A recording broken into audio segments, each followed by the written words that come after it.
Pour la conception des espaces communs, nous avons voulu intervenir un peu à l'image d'archéologues qui arrivent sur un site et qui essaient de le comprendre. Et dans ce projet, il y avait différentes choses à comprendre. La première, celle d'un lieu existant, d'une architecture datant des années 80, une architecture forte dessinée par l'architecte Pierre Zely, et 3 scénographies. Ça veut dire qu'avant d'intervenir dans les espaces communs, il fallait d'abord comprendre ces réalisations.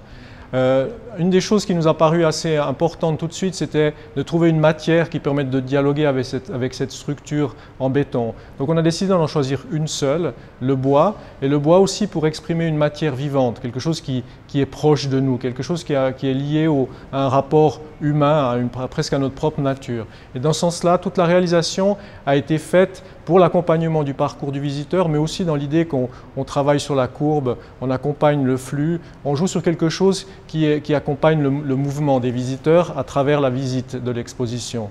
Le choix à la fois de la matière, des couleurs et aussi le choix du sol, cette couleur terre, allait dans le même sens, disons, de ce rapport au vivant, ce rapport à la nature, mais aussi de jouer avec les différentes réalisations, les différents matériaux qu'ont choisi les architectes pour définir en fait l'architecture même de leur espace d'exposition.